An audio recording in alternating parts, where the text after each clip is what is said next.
လက်သေးခွန်လောက်တောင်ရွေးစားမရှိတဲ့အဖျာရောင်ကြောက်ခဲလေးတစ်လုံးက American Dollar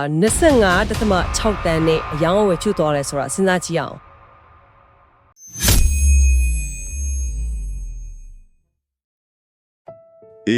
တကယ်ကိုမယုံနိုင်စရာဂိမ်းကနန်းတွေပါပဲဗျာ ဟုတ်တယ်နော် Melon Blue လို့ခေါ်တဲ့အဲ့ဒီအဖျာရောင်စိန်လေးလိုပဲ Cashmere နီလာဆွဲကြိုးတကုန်းကဒေါ်လာ 16.1 တန်းနဲ့ပြီးတော့ပြင်သစ်ဖွေးမှ Marian Dwynet ရဲ့လက်ဘင်းမှာဆင်မြန်းခဲ့မှုတယ်လို့ယူဆရတဲ့ပန်းရောင်စိန်လေးကဒေါ်လာ14တန်းဆိုပြီး2015ခုနှစ်လင်လင်ပွဲတွေမှာစံချိန်တင်ဈေးနှုန်းတွေနဲ့အယောင်းဝယ်ဖြစ်ခဲ့ကြတယ်လေ မှန်တယ်ဗျာ အဲ့တော့ဒီကနေ့လေ့လာမဲ့အရင်းမြစ်တွေက2026ခုနှစ်ရဲ့ရတနာဈေးကွက်အလားအလာတွေကိုအသေးစိတ်စူးစမ်းထားတာဖြစ်ပါတယ်။ဘာကြောင့်တချို့ကြောက်မြစ်တွေကဈေးတွေအစမတန်ထိုးတက်နေပြီးတချို့ကဈေးကျသွားရတာလဲဆိုတာရဲ့ကဘာမြေကြီးကဖန်တီးပေးထားရဲ့ဒီတဘာဝအမ်ဖွေရဲ့နောက်ွယ်ကတကယ်တန်ဟိုအစစ်မှန်ကဘာလဲဆိုတာကိုအသေးစိတ်တူးဆော်ထားမှာပါ။ โอเคဒီနေ့ဆွေးနွေးမဲ့အကြောင်းအရာကတော်တော်လေးကိုစိတ်ဝင်စားဖို့ကောင်းတယ်ဗျာ ဒါမှမဟုတ်ဒီလိုမျိုးကြောက်မြတ်လောကရဲ့စိတ်ဝင်စားစရာလျှို့ဝှက်ချက်တွေဘ who ထုတာတွေကိုအများအားသိချင်တယ်ဆိုရင်တော့Crystal Gallery YouTube Channel ကို Subscribe လုပ်ထားဖို့မမေ့ကြနဲ့နော်ကဲထားတေချာလေးဖြီးကြည့်ကြရအောင်2026ခုနှစ်မှာတဘာဝရတနာတွေဟာဘာကြောင့်ယုံကြည်စိတ်ချရဆုံးသောဒနာအစာကာကွယ်မှုဖြစ်လာရတာလဲတနည်းအားဖြင့်ဘဲသွားတက်ယူသွားလို့ရတဲ့ယင်းနှီးမြုပ်နှံမှုအဖြစ်ဘာလို့ရုပ်တရက်အတွင်းပြောင်းလာရတာလဲရှင့် ဒီမှာစိတ်ဝင်စားဖို့ကောင်းတဲ့အချက်ကလူတွေဟာရှားပါမှုဆိုတဲ့သဘောတရားကိုအခုမှတေးသေးချာချာသဘောပေါက်လာကြတာပါကမ္ဘာစီးပွားရေးမတည်ငြိမ်မှုတွေငွေကြေးဖောင်းပို့မှုတွေကျုံလာရတဲ့အခါ digital ကင်ကနန်းတွေထက်လက်စွပ်လက်ကင်ပြလို့ရတဲ့အရာတွေကိုပိုရှားလာကြတာဗျာ ဟုတ်တယ်စက်ကူငွေကြေးတွေထက်စိတ်ချရတယ်လို့မြင်လာကြတာပေါ့ အတိအကျပဲပြီးတော့ဒီကြောင်းမြတ်တီဆိုတာကဘာမြေကြီးရဲ့အောက်ဖက်မိုင်ပေါင်းများစွာအနက်မှာအပူချိန်ပြင်းဖိအားပြင်းနဲ့နှစ်တန်းပေါင်းယာချီပြီးအချိန်ယူဖန်တီးထားတဲ့အရာတွေလေဖုံးတလုံးလိုကားတစ်စီးလိုစိတ်ယုံကနေအလွယ်တကူထပ်ထုတ်လို့ရတဲ့အရာတွေမဟုတ်ဘူးအဲ့ဒီတဘာဝအစစ်မှန်ဆိုတဲ့အချက်ကပဲယတနာတွေကိုခိုင်မာတဲ့ယင်းနှီးမြုပ်နှံမှုရက်ကွန်းတစ်ခုစီကိုတွန်းပို့လိုက်တာဖြစ်ပါတယ် နေပါဦးအဲ့ဒီရှားဖားမှုဆိုတဲ့နေရာမှာကျမနည်းနည်းသဘောမတူချင်တာလေးရှိတယ်အခုနောက်ပိုင်းတက်ခွဲကန်းထုတ်ကြောက်မြစ်တွေအထူးသဖြင့် lab grown စိန်တွေလားဈေးကွက်ထက်ကိုအလုံးရင်းနဲ့ဝင်လာနေပြီလေတက်ခွဲကမှရက်တပတ်အနှဲငယ်အတွင်းဖန်တီးလို့ရနေတဲ့စိန်တွေပေါ်လာလို့တဘာဝစိန်တွေဈေးကျသွားတာအားလုံးအတိပဲလေအဲ့ဒီလိုတွေးတာမဆန်းပါဘူးဗျာ ဒါဆိုရင်တခြားတဘာဝကြောက်မြစ်တွေဖြစ်တဲ့ပတမ ्या တို့နီလာတို့ရောတက်ခွဲကန်းထုတ်တွေကြောင့်ဈေးခွက်ပြတ်မသွားနိုင်ဘူးလားဘာလို့ဆက်ပြီးဈေးတက်နေရတာလဲ ဒီလိုရှိတယ်ဗျတမိုင်းကြောင်းကိုပြန်ကြည့်ရင်တက်ခွဲခန်းထုတ်ပထမကို1900ခုနှစ်ကတည်းကအောင်မြင်စွာဖန်တီးနိုင်ခဲ့တာပါနှစ်ပေါင်း120ကျော်တောင်ရှိနေပြီ အော်အဲ့ဒီလောက်တောင်ကြာနေပြီလားမသိခဲ့ဘူး ဟုတ်တယ်ဗျအဲ့ဒီတော့တက်ခွဲခန်းထုတ်ပထမတွေဈေးကွက်ထဲရောက်လာလို့တဘာဝပထမဈေးကွက်ပြတ်ထွက်လာဆိုတော့မဖြစ်တဲ့အပြင်2016ကနေ2025ခုနှစ်အတွင်းမှာတဘာဝပထမရဲ့တန်ဖိုးက1500ရာခိုင်နှုန်းအထိတောင်အစမတန်မြင့်ကပ်လာခဲ့သေးတယ် ဝါ1500ရာခိုင်နှုန်းတောင်ဒါဆိုစိန်ဈေးကြတာကတော့ဘာလို့လဲ စိန်ဈေးကွက်ထိုးကြတော့ရတဲ့အဓိကတရားခံက lab ground ဒီကြောင့်တက်မဟုတ်ဘူးဗျတဘာဝစိန်တွေကိုယ်တိုင်ကကဘာပေါ်မှာလိုအပ်တဲ့ပုံမထွေးရှိနေလို့တနည်းအားဖြင့်ဈေးကွက်ထဲမှာပစ္စည်းတွေပိုရှန်နေလို့ပါ အော်စိန်ကတကယ်တော့မရှားဘူးဆိုတဲ့သဘောပေါ့ မှန်ပါတယ်ထောင်တွဲရဲ့နေစိန်ခုနှစ်ကစစ်တနိHပေါ်ရေးထားခဲ့တဲ့ဆောင်းပါမှာဆိုရဲ့စိတ်နဲ့ထင်တယ်လို့မရှားပါဘူးဆိုတာကိုတိတိကျကျထောက်ပြခဲ့ဘူးတယ်အဲ့ဒီအချိန်ကတည်းကကုမ္ပဏီကြီးတွေကစိန်တွဲတွေကိုထိန်းချုပ်ပြီးဈေးဝက်ထဲကိုနည်းနည်းချင်းစီပဲခြာရောင်ကဈေးတင်ထားခဲ့တာလေ ဒါဆို lab grown ကအဲ့ဒီလူခွဲချစ်ကိုဖောက်ချလိုက်တယ်လို့ဖြစ်သွားတာပေါ့နော် အတိအကျပဲဗျာတခွဲကန်းထုတ်ကြောက်တွေဆိုတာအချင်းတိုအတွင်းမှာအကန့်အတန်မရှိထုတ်လို့နိုင်တဲ့အတွက် fashion အတွက်ပဲဖြစ်သွားတယ်ဒါပေမဲ့တဘာဝယတနာဆိုတာကတော့ဘူမိပြည့်တဲ့စင်ရအမှန်တကယ်ရှားပါမှုရှိတဲ့အတွက်အချင်းကြားလေးတာမို့တက်လာမယ့်အရာတက်ဖြစ်သွားပါပြီ နားလေပြီဒါဆိုရင်အမှန်တကယ်ရှားပါတဲ့ကမ္ဘာအကျိုးကြားဆုံးယတနာသုံးပါဖြစ်တဲ့ပက်တမြမြားနဲ့နီလာတွေရဲ့အခြေအနေကတော့ဘယ်လိုရှိလဲအရင်အမြင့်တေထဲမှာဖတ်ရတဲ့လောက်ဆိုရင်2026ခုနှစ်ဟာပွင့်လင်းမြင်သာမှုရှိသောရွှေခေတ်ဖြစ်လာတယ်လို့ဆိုထားတယ်အဲ့ဒါကဘာကိုဆိုလိုတာလဲရှင် အရင်နှုန်းကဆိုရင်ကြောင်းမြဝဲရင်အယောင်လာတန့်လာဆိုတာကိုပဲအထီးကကြည့်ကြတာကိုဗျာအခုခေတ်ယင်းနှီးမျိုးနန်း today က အဲ့ဒီလောက်နဲ့မချင်တော့ဘူး ဘာဒီများထပ်တောင်းဆိုလာကြလို့လဲ ဒီကြောင့်ဟာဘယ်နိုင်ငံဘယ်မိုင်းတွင်ကထွက်တယ်လဲဆိုတဲ့ဇာမင်းနဲ့တမိုင်းကြောင်းကိုပါအလွန်အလေးထားလာကြတယ် GIA လို့အဖွဲ့အစည်းတွေကမူရင်းဒေတာချာခန်းစစ်ဆေးခြင်းတွေကိုအလွန်တိကျတဲ့နိပညာတွေသုံးပြီးစစ်ဆေးလာနိုင်ပြီလေ အော်နေရအတိအကျကိုတည်နိုင်သွားလာပေါ့ ဟုတ်တယ်ဗျာဥပမာကက်ရှမီးယားဒါမှမဟုတ်မိုဂုတ်လို့တမိုင်းဝင်နေရာတွေကနေထွက်တဲ့ကြောက်တွေဆိုရင်ဒါမှန်တခြားနေရာကထွက်တဲ့ကြောက်တွေထက်စမားရာဂိုင်နှုန်းကနေနှုတ်ဆက်ရာဂိုင်နှုန်းအထိဈေးပိုရနေပါလေ အဲ့ဒီချီယာခန်တဲ့ဆိုတဲ့နေရာမှာ blockchain နည်းပညာတွေတုံးလာတယ်ဆိုတာတွေ့ရတယ်နည်းပညာသိမသိတဲ့သူတယောက်ကိုရှင်းပြမယ်ဆိုရင်အဲ့ဒါဘယ်လိုလုပ်လို့တာလဲပြီးတော့ ESG လို့တဘာဝပတ်ဝန်းကျင်နဲ့လူမှုရေးတာဝန်ယူမှုဆိုင်ရာစံနှုန်းတွေကတော့ဘယ်လိုပတ်သက်နေလဲ လွယ်လွယ်ပြောရရင် blockchain ဆိုတာကဒူးမပြင်လို့ဖြတ်လို့လိမ်လို့မရတဲ့ digital မှတ်တမ်းစာအုပ်ကြီးတစ်ခုပါပဲဗျာအာဖရိကကမိုင်းတွင်းတစ်ခုကနေကြောက်ရိုင်းတစ်လုံးစတင်တူးဖော်လိုက်တဲ့အချိန်ကစပြီးအစင်စင်ကိုအဲ့ဒီမှတ်တမ်းမှာခြာရေးထားလိုက်တယ် ဆိုလိုတာကဖြတ်တောက်သွေးချိတ်တဲ့သူစီရောက်တာလက်စပေါ်တက်ဆင်လိုက်တာကွန်ပါတာပေါ့ ဟုတ်တာဗောဒါကြောင့်ဝယ်သူစီရောက်တဲ့အခါဒီကြောက်ဟာခေါင်းမုံဖြာမြက်ထုတ်ထားတဲ့နေရာကလာတာမဟုတ်ဘူးတဘာဝပတ်ဝန်းကျင်ကိုထိခိုက်မှုနည်းတဲ့ ESG စံနှုန်းတွေနဲ့အနီတူးဖော်ထားတာဖြစ်တယ်ဆိုတာကိုယာခိုင်နှုန်းပြယုံကြည်စိတ်ချသွားစေတာပါအထူးသဖြင့်မိုဇမ်ဘစ်နဲ့မာဒါဂတ်စကာလိုနေရာတွေကနေထွက်တဲ့ပထမတွေကအခုလိုစံနှုန်းတွေကြောင့်ဆေးကွက်မှာအီယန်ကိုရေပန်းစားလာတယ်ဗျာ နောက်ထပ်စိတ်ဝင်စားစရာပြောင်းလဲတစ်ခုတွေ့တယ်အပူမပေးထားတဲ့ no hit နဲ့စီမသွေးထားတဲ့ no wine ဆိုတဲ့စံနှုန်းဒီဟာအမြင့်ဆုံးဂုံချက်တွေဖြစ်လာတယ်ဆိုတာပဲ မှန်ပါတယ်လူတွေကပထမတွေကိုအယောင်ပူနီအောင်ပူကြီးလင်းသွားအောင်မိဖို့တဲ့တိပီအပူပေးတဲ့အလျက်ထားကနေရာချီရှိနေပါပြီ မြက်ကြောက်တယ်ဆိုရင်လည်းအထဲမှာရှိတဲ့အကြောက်လဲတွေမမြင်ရအောင်ပိုစိမ့်ဝအောင်စီသွင်းတဲ့အလုပ်ကိုလုပ်ကြတယ်နော် ဟုတ်တယ်ဗျာဒါပေမဲ့အခုခေတ်မှာဝယ်ယူသူတွေကဘာပြူပြင်းမွမ်းမမှုမှာမပါဝင်ပဲကဘာမြေကြီးကသူ့တဘာဝအတိုင်းကိုပြည့်ပြည့်စုံအထန်တီပေးထားတဲ့အစစ်အမှန်ကိုပဲပို့လို့ချင်လာကြတယ် ဈေးကွာဟောက်မှုကတော့ဘယ်လောက်တောင်ရှိလဲရှင် ဒီငနဲ့နဲ့ပြောရရင်အပူမပေးချတဲ့မြန်မာနိုင်ငံမိုးကုတ်ထွက်ခိုထွေးရောင်နက်ကာရက်ပတမများတစ်လုံးဆိုရင်တကာရက်ကို American Dollar အတိန်ကျော်အထိဈေးပေါက်နေပါတယ်ဒါဟာအပူပေးထားတဲ့ကြောက်ထက်300ရာခိုင်နှုန်းအထိဈေးပိုရခဲ့တာပါ ဒီနေရာကတကယ်ကိုစိတ်ဝင်စားစရာအကောင်းဆုံးပဲနာမည်ကြီးရတနာ3ပါးကအခုလိုဈေးတွေအဆက်မတန်ကြီးလာတဲ့အခါတာမန်ယင်းနှမြုံနှံသူတွေတော့လက်မုံနေတော့ဖြစ်လာတယ်အဲ့ဒီအခါမှာယင်းနှမြုံနှံသူတွေကအရေးအတွင်းလက်မကျတန်ဖိုးလက်တင့်တဲ့အခြားတဘာဝကြောက်တွေကိုဟဲ့လာကြတယ်လို့သိရတယ်အထူးသဖြင့် spinner နဲ့ savurai ကြောက်တွေပေါ့ Spinner ကတကယ်ကိုဈေးကွက်ရဲ့လျှို့ဝှက်ချက်တစ်ခုလို့ပြောလို့ရတယ်ဗျာသူကမိုစကေအရာမာစင်ရှက်အထိရှိတယ် ဆိုလိုတာကတော်တော်မာကျော်တဲ့သဘောပေါ့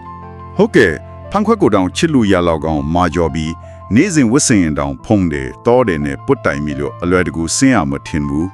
ပထမလိုပဲခရိုမီယမ်တကြောင်အနည်းအောင်ထွက်တာဖြစ်ပေမဲ့သူ့ရဲ့အကြီးမားဆုံးအားတာချက်ကတဘာဝအတိုင်းကိုလာနေပြီးအပူပေးဖို့မလိုတဲ့ကြောက်ဖြစ်နေတာပါပဲ ဈေးနှုန်းအနေနဲ့ရောဘယ်လောက်กว่าလဲ အယောင်နဲ့တန့်စင်မှုတူညီတဲ့ spinner ကဒေါ်လာ2000ကနေ8000ဝန်းကျင်ပဲရှိပါသေးတယ်ဒါကြောင့်အနာဂတ်မီနက်တူတွေက spinner ကိုအများအပြားဆုဆိုလာကြတာပါ spinner လူကြလိုက်တာနဲ့ British တရားဖူတဲ့ကနာမည်ကြီးကြောက်ကြီးကိုတော့တတိရတယ် Black Prince Ruby လို့နာမည်ပေးထားတဲ့အဲ့ဒီကြောက်ကြီးကတကယ်တော့ပတ်သက်များမဟုတ်ပဲ spinner ဖိနေခဲ့တယ်ဆိုတဲ့သမိုင်းကြောင်းကတော်တော်လေးရေရသလိုအန်တော်စရာလေးကောင်းတယ်နော် ဟုတ်တယ်ဗျာစဉ်းစားတာကြည့်တော့ရာစုနှစ်ပေါင်းများစွာ British ဘုရင်တွေကဒါတို့အကောင်းဆုံးပတ်သက်များကြီးဆိုပြီးစစ်ပွဲတွေမှာတောင်ဝစ်ဆင်ခဲ့ကြတာ အဲ့ဒါကစပီနယ်ရဲ့အလားကပတ္တမားနဲ့လုံးဝခွဲခြားလို့မရတော့အောင်ကိုတူညီပြီးလာပါတယ်ဆိုတာကိုပြနေရပဲနော် မှန်ပါတယ်ဒါပြင်အနီရောင်တစ်မျိုးတည်းမဟုတ်ဘူးဗျာတန်ဇနီးယားနိုင်ငံမဟန်ဂီဒေတာကနေထွက်တဲ့ရှက်စစ်ရောင်လိုတောက်ပနေတဲ့နီယုံပန်းရောင်စပီနယ်တွေနဲ့ဗီယက်နမ်နိုင်ငံကနေထွက်တဲ့ကိုးပေါ်အပြာရောင်စပီနယ်တွေဆိုတဲ့ဈေးကွက်မှာရှားပါလွန်းလို့ယင်းနှမြုံနှံတို့လည်းအလူအယက်ရှားဖွေနေကြရပါတယ် နောက်ထပ် samurai ကြောက်အကြောင်းကတော့ဘယ်လိုရှိလဲအရင်မြစ်တွေထဲမှာတော့သူကညကြောက်ထက်ကိုပိုကောင်းတဲ့အချက်တွေအများကြီးရှိနေလို့ဆိုတယ် ဆာဘူရိုက်ဒီကအမခမ်းပါပဲဗျာသူကမြကြောက်ထက်ကိုအများကြီးပိုရှားပါတယ်ဘူမိဗေဒရာပြောရင်မြကြောက်ထက်အလင်းညံ့ညွန်ကိန်းပူမြင့်ပါတယ် အဲ့ဒါကိုလွယ်လွယ်ရှင်းပြရင်ဘယ်လိုမျိုးလဲရှင် ဒီလိုဗျာကြောက်ထဲကိုအလင်းတန်းဝင်သွားတဲ့အခါအဲ့ဒီအလင်းကကြောက်ရဲ့အတွင်းဖက်မှာအကျဉ်းချင်းရိုက်ခတ်ပြီးကျွန်တော်တို့မျက်လုံးထဲကိုပြန်ထွက်လာတဲ့ပမာဏပိုများတယ်ဒါကြောင့်မြကြောက်ထက်အများကြီးပိုပြီးတောက်ပန်းနေတာပါ ဟ အင်းပြီးတော့စီးသွင်းဖို့လည်းမလိုဘူးဆို ဟုတ်တယ်မာဆန်ခွန်ကနေ9.5အထိရှိလို့ပိုခိုင်ခန့်တဲ့အပြင်မြေကြောက်တွေမှာအကြောင်းလေးတွေဖုံးထွားအောင်လိုလေရှိတဲ့စီးတွင်းချင်းလို့ပြုပြင်မှုမျိုးလုံးဝမလိုပါဘူးငါးကားတဲ့အထက်ရွယ်စားရပြီဆိုရင်ပြက်တိုက်မှာပြက်တရမယ်အဆင့်လို့တောင်းတတ်မှတ်ကြတယ်ဗျာ နေပေါင်းဆာဘိုရိုက်ကမြေကြောက်ထပ်ပိုတောက်ပါတယ်ပိုခိုင်ခန့်တယ်ပြုတ်ပြမှုလည်းကင်းစင်တယ်ပြီးတော့ပိုလည်းရှားပါတယ်ဆိုရင်ဘာလို့မြေကြောက်လို့ချင်းမကြည့်ရတာလဲရွတ်တိမတန်ဘူးလို့မထင်ဘူးလား အဲ့ဒါသမိုင်းကြောင်းနဲ့ brand လွှမ်းမှုအကြောင်းပါမြေကြောက်ဆိုတာအီဂျစ်ပြည်မှာကလီယိုပါထရာခေတ်ကတည်းကလူသိများပြီးရာစုနေပေါင်းများစွာနာမည်ရခဲ့တာကိုဗျာ အော်ဆာဘိုရိုက်ကတော့တမိုင်းတင်မရှိသေးဘူးကွ ဟုတ်တယ် तू က1960နဲ့ကျွေလွန်တဲ့နေလောက်ရောက်မှကင်ညာနိုင်ငံရဲ့ဆာဗိုအမျိုးသားဥယျာဉ်နာမှာစတင်တွေ့ရှိခဲ့တာဆိုတော့တမိုင်းတပ်တန်အရန်နှူးသေးတယ်လူသိမသိသေးဘူးပေါ့ဒါပေမဲ့အခုခါမှာတော့တကယ်ကိုကြောက်မြေအကြောင်းနားလဲတဲ့စူဆောင်းသူလေယင်းနီမြို့နန်သူတွေကအရေးအသေးပိုင်းမှာပိုပြီးပြည့်စုံတဲ့ဆာဗိုရိုက်ကိုပုံမရွေးချယ်လာကြပါပြီ ကဲအခုထိပြောခဲ့တာလေကရှားပါမဲ့ဝဲလို့ရနိုင်သေးတဲ့အနာဂတ်အတွက်ယင်းနှမြုံနှံလို့ကောင်းတဲ့ကြောက်တီအကြောင်းပေါ့အခုရှားပါယွန်တာမကမကြခင်မှာလုံးဝကုန်ခန်းထော်တော့မဲ့ပျော့ကွယ်တော့မဲ့ယတနာလေးအကြောင်းဆက်ကြပါစို့အဆုံးသက်ရှားပါမှုအခြေအနေကိုရောက်နေတဲ့တန်ဇနိုက်နဲ့ပါရာယီဘာတို့အကြောင်းပါ ဟုတ်ကဲ့ဗျာဒီကြောက်တွေရဲ့အခြေအနေကတော်လေးစိတ်ဝင်စားဖို့ကောင်းတယ် ဒါကစဉ်းစားကြည့်ရင်မဖြစ်နိုင်လို့ပဲနော် ဒါကဘူဝီဝဲရဲ့အန်ဖွယ်တိုက်ဆိုင်မှုကြီးထူးလို့ပြောရမယ်လွန်ခဲ့တဲ့နှစ်တန်းပေါင်း985တန်းလောက်ကအဲ့ဒီနေရာမှာတိုက်ကြီးတွေဝင်တိုက်မိကီလီမန်ဂျာရိုတောင်ကြီးဖြစ်လာတဲ့လုပ်ငန်းစဉ်တုန်းကဖြစ်သွားတာပါ ဘလို့ဓာတ်တွေပေါင်းဆက်သွားလို့လဲ အလွန်ပြင်းထန်တဲ့အပူနဲ့ဖြစ်အားတွေရဲ့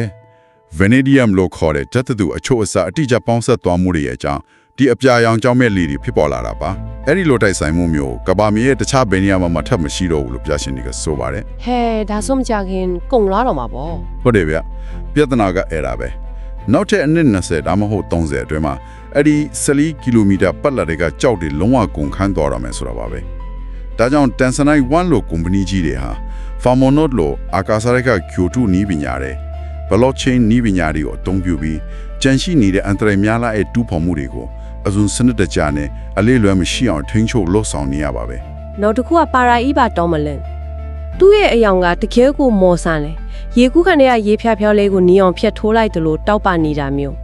အဲ့ဒီလစ်စစ်ရောင်လို့တောက်ပတဲ့နီအောင်အဖျားဒါမှမဟုတ်စိမ်းရောင်ကဘလို့ဖြစ်လာတာလဲ အဲ့ဒီလိုလင်းလက်နေတာကကြောက်ရဲ့ဖွဲ့စည်းပုံထဲမှာဂျင်းနီနဲ့မန်ဂနီစ်တွေအချိုးကျပါဝင်နေလို့ပါတာမန်တော်မလင်ကြောက်တယ်မှာဂျင်းနီမပါဝင်တတ်ပါဘူးဗျ သူကတော့ဘက်ကထွက်တာလဲကုန်နေပြီလို့ကြားတယ် ဘရာဇီးနိုင်ငံကပါရာအီဗာပရီနယ်ကမူလမိုင်းတွင်းတွေမှာပထမဆုံးစတွေ့ခဲ့တာဖြစ်ပေမဲ့အခုဆိုရင်အဲ့ဒီမူလမိုင်းတွင်းတွေဟာကုန်ခန်းတစ်လောက်ကိုဖြစ်နေပါပြီ2025ခုနှစ်ဒီဇင်ဘာလကခရစ်စတီရှီလေလမ်ပွဲမှာဆိုရင်အဲ့ဒီမူရင်းပါရာအီဗာဆွဲကြိုးတစ်ခုကိုအမေရိကန်ဒေါ်လာ4.2တန်းနဲ့စံချိန်တင်ရောင်းချခဲ့ရတယ်ဗျာ ဝါဈေးကတော်တော်များတာပဲတခြားနိုင်ငံတွေကတော့မထွက်ဘူးလား အခုနောက်ပိုင်းမိုဇမ်ဘစ်နဲ့နိုင်ဂျီးရီးယားနိုင်ငံတွေကနေအလားတူကြောက်တွေထွက်ရှိပေမဲ့ဘရေဇီးကထွက်တဲ့မူရင်းပါရာအီဗာကြောက်တွေကတော့တမိုင်းကြောင်းနဲ့ရှားပါမှုကြောင့်ဈေးအဆမတန်ကိုပို့နေသေးပါပဲ တမှုထရာနဲ့ပူလဲဈေးကအကြောင်းမတ်ဆူဒီကိုဖတ်ကြည့်လိုက်တော့ချင်းတွေကတော်တော်လေးကိုကြောက်စရာကောင်းနေတယ်။ယာဒီဥဒုပြောင်းလဲမှုတွေကပူလဲတွေပေါ်ဘလောက်အထိဆိုးဆိုးရွားရွားတက်ရောက်မှုရှိနေတယ်လဲ ခြေနေကအတော်လေးကိုစိုးရင်စရာပါဗျာအရိကပြတနာကသမှုတရားကြီးအက်ဆစ်တန်ညာလာခြင်းပါပဲ ။တမှုထရာရေကအဆစ်ဖြစ်လာတာလားဘယ်လိုမျိုးလဲရှင် လေတူတွေကကာဗွန်ဒိုင်အောက်ဆိုက်တွေကိုပင်လယ်ရေကဆုပ်ယူလိုက်တဲ့အခါရေထဲမှာအက်ဆစ်တက်တွေများလာတယ်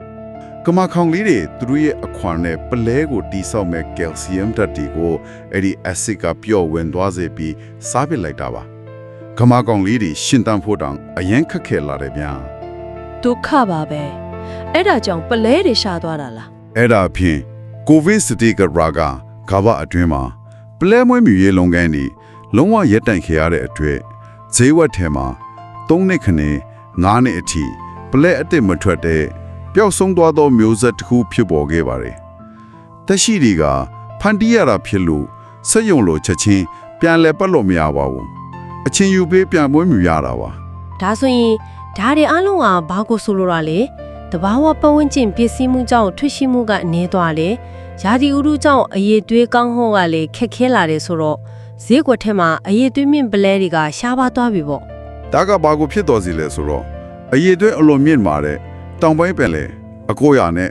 တဟီဒီပလဲတွေရဲ့ဆေနောဟာအခုဆိုရင်အစာမတန်မြင့်ကျက်သွားပါတယ်ဒီပလဲတွေဟာတာမအလားစင်ပစ္စည်းမဟုတ်တော့ပဲငွေကြေးခိုင်မာမှုရှိတဲ့အလွန်ခိုင်မာသောယင်းနှမြုံနှံမှုတွေဖြစ်လာပါတယ် ဒါကြောင့်လူတွေကပလဲကိုပို့ပြီးစူးဆောင်းလာကြတာပေါ့နော် ဟုတ်တယ်ဗျာထူးခြားလာတဲ့ခုကလည်းအခုခေတ်ဝယ်ယူသူတွေဟာကြောက်ရိုင်းတွေပိုလဲလုံးအလွတ်တက်တဲ့လူသားတွေရဲ့အမှုပညာလက်ရမြောက်စွာဖန်တီးထားတဲ့အချောတဲ့လက်ဝတ်ယတနာတွေကိုပုံမဝယ်ယူစူးဆောင်းလာကြတာပါပဲအရေးအတွက်တဲ့အရေးတွေးနဲ့အမှုပညာကိုပိုတန်ဖိုးထားလာကြတာပါ ရှင်းပါတယ်အားလုံးကိုခြုံငုံကြည့်လိုက်ရင်နောက်ဟောင်း26ခုနှစ်ရဲ့ယတနာဈေးကွက်ဟာအပေါ်ရန်အလောက်အပေါ်တတ်တတ်ပေါ်မှာမရက်တည်တော့ဘူးဘူမိပေရဆိုင်ရာအမှန်တကယ်ရှားပါမှုဘာမှမချဲထားတဲ့တဘာဝအတိုင်းဖြစ်တည်မှုနဲ့တဘာဝပတ်ဝန်းကျင်ဆိုင်ရာပွင့်လင်းမြင်သာမှုဆွဲအခြေခံအုတ်မြစ်တွေအပေါ်မှာလဲပတ်နေတယ်ဆိုတာကိုတွေ့ရပါတယ် အတီးကြပဲဗျာ ဒီလိုမျိုးကြောင်းမြတ်ယတနာတွေရဲ့နောက်ွယ်ကစိတ်ဝင်စားဖွယ်ဇာတ်လမ်းတွေဘဝတုဒတွေကိုအမြဲတမ်းနားဆင်ခံစားနိုင်မှုအတွက် Crystal Gallery YouTube Channel ကို Subscribe လုပ်ထားဖို့ထပ်မံတိုက်တွန်းပါစေ။